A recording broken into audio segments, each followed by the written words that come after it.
నేను ఒక డాక్టర్ అధ్యక్ష, నాకు తెలుసు ఇది ఒక రకమైనటువంటి మానసిక వ్యాధి, ఇది ఒక జబ్బు అధ్యక్ష. It's a medical emergency, it's a medical emergency. మీరు దయచేసి ఈ శాసనసభ ఆవరణలో ఉన్నటువంటి డాక్టర్ని పిలిపించి ముందుగా ఆయనకి పరీక్షలు చేయించి హాస్పిటల్లో జాయిన్ చేయించి జబ్బు నయమైన తర్వాత మళ్ళీ ఈ అసెంబ్లీకి తీసుకొని వస్తే ఈ అసెంబ్లీలో ఉన్నటువంటి శాసనసభ్యులందరికీ మంచిదని, ఇకనైనా ఆయన 40 సంవత్సరాల అనుభవం అన్నారు, చాలు ఆయన సేవలు చాలు ఈ రాష్ట్రానికి. పులివెందుల ఎమ్మెల్యే అయినటువంటి వైఎస్ జగన్మోహన్ రెడ్డి గారి గురించి అసెంబ్లీ సాక్షిగా నందమూరి బాలకృష్ణ గారు ఒక్క మాట మాట్లాడినందుకే వైఎస్ఆర్సీపీ పార్టీలో ఉన్న నాయకులందరూ కూడా ఇష్టానుసారంగా బయటకు వచ్చి తెగ పెట్టరేగిపోతున్నారే. ఈ పక్కన మాట్లాడిన వ్యక్తి మంత్రిగా పనిచేశాడు మీ వైఎస్ఆర్సీపీ పార్టీలో, సీదిరి అప్పల రాజు.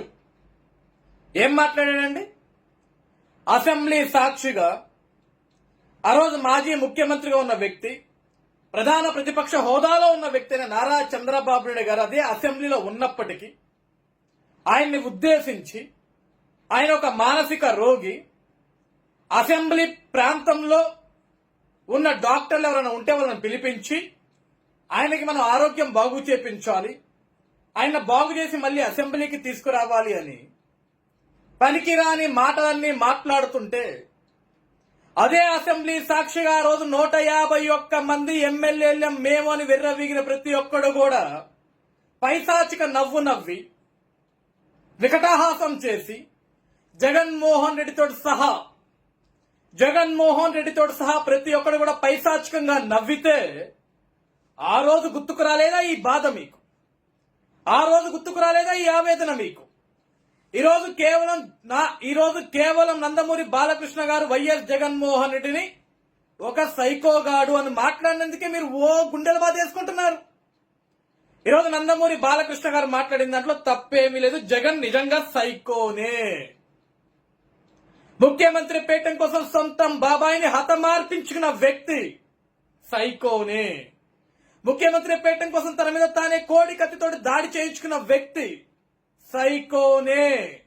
మరొకసారి ముఖ్యమంత్రి అవ్వాలని కోరికతోటి తన మీద తానే గులకరాయితో దాడి చేయించుకున్న వ్యక్తి నిజమైన సైకోనే. ప్రజాధనంతో ప్రజావేదిక నిర్వహిస్తే ఆ ప్రజావేదికను కూల్చేసిన వ్యక్తి నిజమైన సైకోనే. రాష్ట్రానికి రాజధాని ఉంటే రాష్ట్ర రాజధాని కోసం ఒక ప్రాంతంలో రైతులందరూ కూడా 34,000 ఎకరాల భూముల్ని ఇస్తే వాటన్నిటినీ కాదని 3 రాజధానులను ఒక తిక్కల అంశాన్ని పట్టుకొచ్చి ఒక పైశాచిక చర్యలు చేపట్టిన వ్యక్తి నిజంగా సైకోనే. ఈరోజు జగన్ ని సైకో అంటే మీరు బాధపడ్డారా?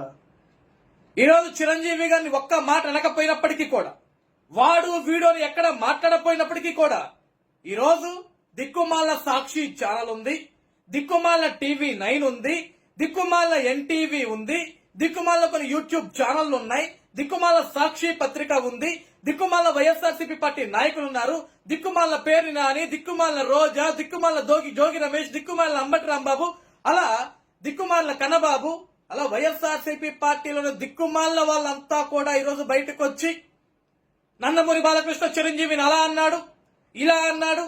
మీలో ఎవడైనా సరే కడుపుకు అన్నం తింటే, మీలో నిజంగా ఎవడైనా కడుపుకు అన్నం తింటున్నాం అనుకుంటే మీరు నిజాన్ని చూపించడానికి మేము అడుగుతున్నాం. నందమూరి బాలకృష్ణ గారు శాసనసభ సాక్షిగా, అసెంబ్లీ సాక్షిగా ఎక్కడైనా సరే చిరంజీవి గారిని వీడియో ఎక్కడైనా సంబోధిస్తే ఆ వీడియో బయట పెట్టండి రా అని అడుగుతున్నాం. మీలో ఎవ్వడు కూడా కడుపుకి అన్నం తినట్లా. సెప్టిక్ ట్యాంకులు అమ్మటే ఏది దొరికితే తినేస్తుంటారు మీరు. అశుద్ధం తినే వ్యక్తులు మీరు అంత. అందుకే మీ నోటికి ఏది వస్తే అది మాట్లాడుతుంటారు, అశుద్ధమైన మాటలు మాట్లాడుతుంటారు.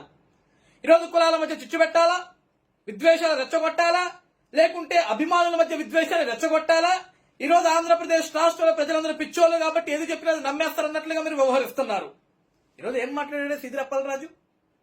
ఈరోజు సీదిరి అప్పలరాజు ఒక్కడే కాదు, ఆ రోజు కొడాలి నాని మాట్లాడినా, వల్లభనేని వంశీ మాట్లాడినా, అంబటి రాంబాబు మాట్లాడినా, ఆర్కే రోజా మాట్లాడినా, కురసాల కన్నబాబు మాట్లాడినా, ఈ రోజు 151 విర్రవీగిన మీరందరూ కూడా ఆ రోజు మీరు మాట్లాడిన తీరేంటండి? చంద్రబాబు నాయుడు గారిని మీరు చేసిన అవమానం ఏంటండి? మీరు ఎంత అవమానించినా సరే అన్ని దిగమింగుకొని ప్రజల కోసం, రైతుల కోసం, యువత కోసం, విద్యార్థుల కోసం, రాష్ట్ర భవిష్యత్తు కోసం అన్ని అవమానాలను దిగమింగి అసెంబ్లీలోనే కూర్చున్నాడు. మీలాగా నాకు ప్రతిపక్ష హోదా ఇవ్వలేదు, నాకు ప్రతిపక్ష హోదా ఇస్తే నేను అసెంబ్లీకి వస్తా, నాకు ముఖ్యమంత్రికి ఎంత అవకాశం ఇస్తే అంత అవకాశం ఇస్తే నేను కూడా అసెంబ్లీకి వచ్చి మాడతా, లేకపోతే తాడేపల్లి కొంపలో పడుకొని నిద్రపోతా అని ఇలాంటి పనికి మళ్ళా మాటలు ఎక్కడ కూడా నాడు చంద్రబాబు నాయుడు గారు మాట్లాడాల. ఈరోజు మీలాంటి చోతగాని వ్యక్తులు, చోవలేని వ్యక్తులు, చోతగాని దద్దమ్మలందరూ కూడా పనికి మళ్ళా మాటలు మాట్లాడుతూ పనికి మళ్ళా ఆరోపణలు చేయడం తప్ప.